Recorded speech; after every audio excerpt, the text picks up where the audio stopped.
Good morning, good morning, good morning, my brothers and sisters. Good morning, and welcome back to another Good Morning Grief Devotion. It's your boy, Pastor Corey Allen Duncan Sr. We in this thing, grateful and thankful for this day, for this wonderful opportunity the Lord has afforded us to gather together in this virtual space and place on today to start our day off in the power and in the presence of the Lord. This is indeed the day that the Lord has made. He has commanded us to rejoice and to be glad in it.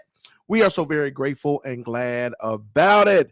This is the Daily Grief Devotion that is strategically designed to help you to navigate through your grief one day at a time. What is grief? I'm so glad you asked. Grief, my brothers and sisters, it is the natural, normal, and necessary response to loss, change, and transition that results in the expression of feelings and emotions. That grief is what you feel on the inside. Mourning is how you reveal it on the outside. Therefore, we don't suppress it, but we express it. We don't ignore it, but we explore it. We don't conceal it, but we reveal it. We don't lock it up. We let it out. That's why we shout good morning, because morning is indeed a good thing.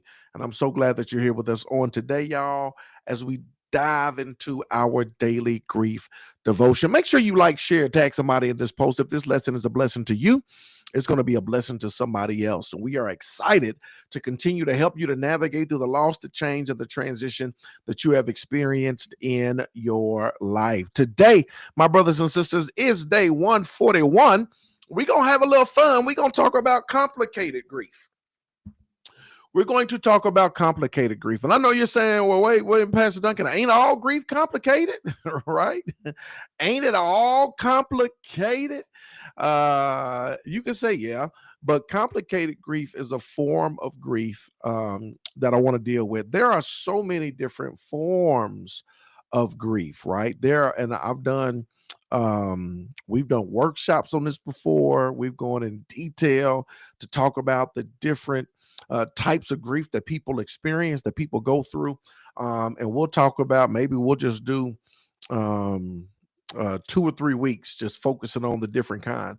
But today I want to focus on this one in particular. Is called complicated grief. Let's talk about it. Psalm 147:3, he heals the brokenhearted and binds up all their wounds. I'm so glad that our Lord does this for each and every one of us, and he can help us in the area of our complicated grief as well. Some grief, here it is, lingers longer, that it doesn't ease with time. It doesn't follow the stages. It feels tangled, overwhelming, and deeply unsettling. This is known as complicated grief, a form of grief that is prolonged, intense, and often intertwined with unresolved trauma, guilt, or unanswered questions. Now, understand this, because we always talk about grief, and we talk about there is no time limit of grief, and that it takes as long as it takes. We talk about the difference of grief and mourning. Grief is what you feel, mourning is what you reveal. And so I want you to understand the power of not just grieving, but mourning, going through that process, right? Mourning, going through the process of expressing outwardly what you're feeling inwardly, going through the process, not just feeling, but revealing. That's what leads to healing. And when you put yourself in that position and you don't just grieve, but you mourn over time, right? You begin to get the help you need. You begin to heal. Things begin to soften. Things begin to get just a little bit easier because you're navigating through the process, right? This is what happens when you mourn. There are some people, however, who experience complicated grief, that even not, and I want y'all to distinguish between the two, because some people could be saying, well, that's me, I'm complicated because ain't nothing changing. And maybe nothing changing because you're grieving, but you're not mourning, right? That yeah, it could be that you're feeling, but you're not revealing. It could be that because you're not doing the work, right? I'll give you a great example. It could be that you're doing the work. You could be like, about a gym membership, but it's been 3 months and ain't nothing changed. This is like, well, how often do you go? Well, I just hit and miss. I don't go that often, but ain't nothing changed. So it's got to be something else. It's got to be something else going on with my body. And it's like, nah, if you just put it into practice, there could be that, if you just put into practice, if you just put into work, if you just go, you may experience some change, right? Now let's flip it. Because you're grieving, but you're not mourning, right? You're not putting in the work, so you're not seeing any results. It doesn't look like there's any progress being made. Now let's flip it. Let's say you go into the gym, you're working out, and it's been 3 months, and you're like, man, I'm working out. I don't see a whole lot of change. Like, ain't nothing changing, right? And then you go to the doctor, get some blood work, and they say, oh, you're insulin resistant. So no wonder you're doing all this work, but it's not working because there's some other stuff that's taking place, right? Now that is a very real scenario, right? That's a very real. I've been putting in this work, and it's very little change. And you go get some extra stuff done, and they say, "Oh, you got some other stuff going on with your body. We got to put some other stuff. It's going to help you, but we pinpointed the problem. We can do it." I hope y'all got that illustration. That could be a form of complicated grief. I'm putting in this work. I'm not just feeling, I'm revealing. I'm going through the process. I'm doing everything that I can, but I'm still inside of this place. Like I'm in this place. I'm in this place. It's intense. It's unsettling. It's overwhelming. Everything is tangled. I'm going through the state. I'm doing all this work, but I still, man, right? You may be at a place or in a position to where you may be experiencing some complicated grief. I had to say all of that to lay that out because I want you to understand the dynamic of what we're dealing with. Grief is what you feel, mourning is how you reveal, right? So a lot of times people grieve, but they don't mourn. So you got to mourn. You got to go through the process. When you go through the process, that release brings about relief. However, if you're going through that process and that relief is not bringing about relief, right, you may be experiencing complicated grief. Does that make sense? I hope it does. Here it is, second paragraph. Maybe the loss was sudden. Maybe it was traumatic. Maybe the relationship was strained, unfinished, or marked by pain. Maybe the person was your entire world, and now everything feels meaningless without them. Complicated grief can feel like getting stuck in a storm with no way out. Crying one minute, numb the next minute, replaying memories that refuse to settle. It's not just sadness, it's sorrow with no clear path forward, right? Not just sadness, sorrow, no clear path forward. What do I do? But even here, especially here, God sees you. He understands grief that doesn't follow a schedule. He knows what it means to carry heartbreak, confusion, and questions that don't have easy answers. He is patient with your pain and faithful in your unraveling. You may need more than prayer. You may need some counseling, support groups, trauma informed care. That doesn't mean you lack faith. It means you're brave enough to heal deeply. I told you this before, and I'm excited. As soon as I get off here, I'm going to work on this stuff. When it comes to grief, y'all, I tell you, this is my motto. It's gonna be. I'm unrolling it. This is what my dissertation is about. But it takes all of that. My thing is, when it comes to grief, we got to go upward, we got to go inward, we got to go outward, and we got to go forward. Right? UIOF. We got to go upward. There's a spiritual component, right? We got to go to God. We got to wrestle. We got to talk to God. We got to navigate through the process. We got to go upward, but then we also got to go inward. We got to go inward. That's the emotional, the mental. We got to feel what we feel. We got to feel. We got to explore all of that stuff. The pain, the trauma. What are you feeling? What did you see? What are you going through? We got to go inward, but then we got to go outward, right? We got to reveal what we feel. We got to reveal, we got to articulate it. We have to, you just can't feel, that's grief. You got to reveal, that's mourning, right? And then we got to devise a plan to go forward, because God didn't call us to get stuck, stalled, and be stagnant in our grief. So it's like, how do we move forward in the midst of what we're going through? It takes a combination of all of those things to really navigate through this thing called grief, right? And if you're complicated, if you're stuck, if that's where you are, right, go upward. Don't stop going upward, but we also got to go inward, right? And you also got to go outward. And these things are what help you to be able to go forward, right? So here's some practical application for you. If your grief feels complicated, don't carry it alone. Reach out for help, a therapist, a grief counselor, a trusted spiritual leader, right? Don't go at it alone. Don't suffer in silence. Do not go at it alone. Sometimes we get stuck. We're trying to do it by ourselves when God has equipped us and given us people, a village, a community. He has equipped people with tools and techniques and tips and takeaways, things that can help you get unstuck, right? So that you can navigate through this process. Pray, God, I don't even know where to begin, but help me to start healing.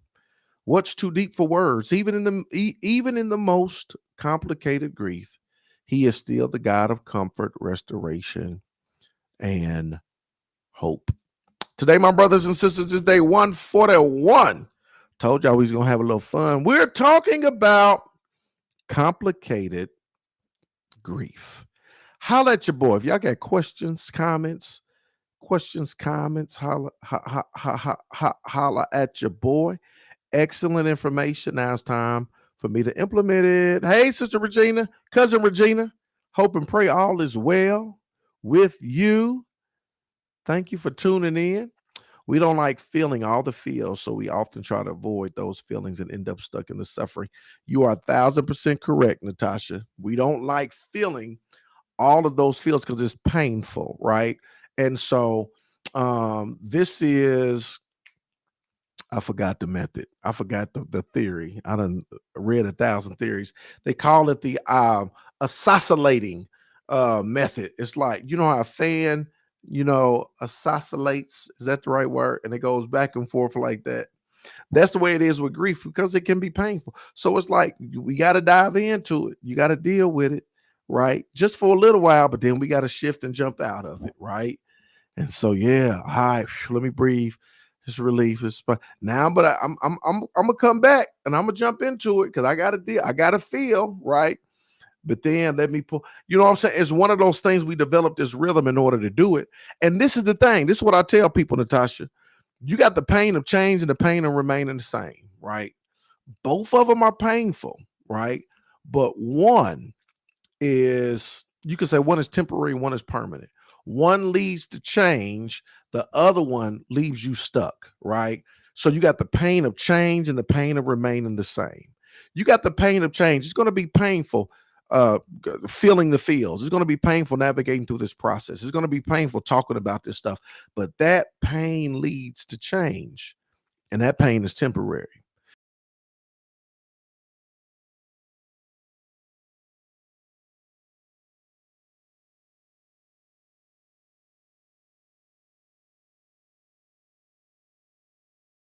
Way.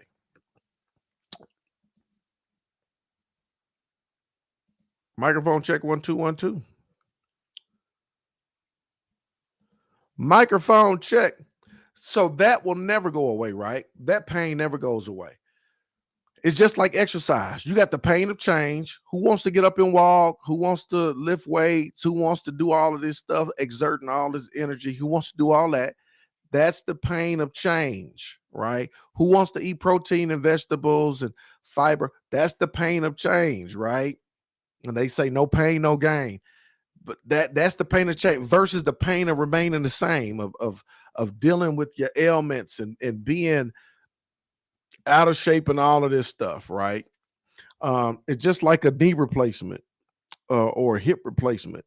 It's the pain of change. You got to go through surgery. You got to go through surgery. You got to go through rehab, right? You got to do all these stretches, all of these exercises. That's going to be painful and it don't feel good, but it's what? It's the pain of change.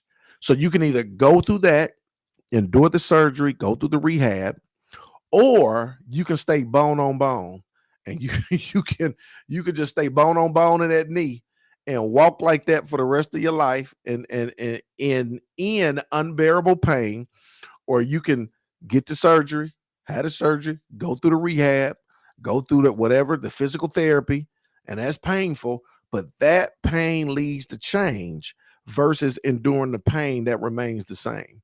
And so, yeah, no doubt it's painful to feel your feels. No doubt it's painful to talk about your trauma, your drama, your issues, your challenges, the grief, the death, the situation, the scene, the circumstances. Yeah, it don't feel good, but ultimately it leads to the change that you desire to see. And so that's so very important to consider, right?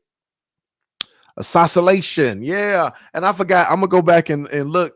I done study all these different grief theories, and that one I forgot the theory that it was, and it was one of the ones I love because it's so true. It's you deal with it, but it's like I'm diving in, then I'm diving out because it can be painful. I'm diving in, yep, I'm dealing with, I'm talking about it. Now I'm diving out, and so that's what's important. I look forward to the tools and the techniques to help in this journey. Yeah, I'm telling you, it's about to be a whole situation, right? It's about to be a whole situation. And I can't wait. I can't wait. Yep, that 15-minute mark, it goes out, and I don't know why. Great analogies on point. Thank you so very much. Thank you so very much. And that's what we're committed to do. We're committed to the pain of change, right? I know it's gonna be painful, right? But it's like always. That's why I always give you every lesson always comes with the I always want to say POV, point of application. Like, what do I do? Don't just give me information, but give me application, because that's what leads to transformation. And so we try to give it to you in bite-sized pieces here, just a little something to do, just a little something to do, not something that's overwhelming, right? We come together every day, little 10, 15-minute devotion. Here's a point of application, not something that's overwhelming, just a little something I can do so I can chip away at it, something that helps me to dive in and chip away at it. So, yeah, I'm so glad. We're going to get there. We're going to revolutionize the game. We're going to revolutionize the game, and I'm excited about it. I appreciate y'all. Thank y'all so very much for joining us on today. I appreciate y'all. Love y'all with the love of the Lord. Super duper excited about it all. Yep, that POA, the point of application, is all about the application. I can give you information all day long, right? But information without application will never lead to transformation. So it's not just what I say, but it's what you do, right? So it's got to be practical, portable, and applicable. And when you take the information and you apply it, voila, right? Oh, transformation. It's working. And so that's what's important. Man, I appreciate y'all. I love y'all. I'm going to see y'all tomorrow, same time, same place, for another Good Morning Grief Devotion. Let's go.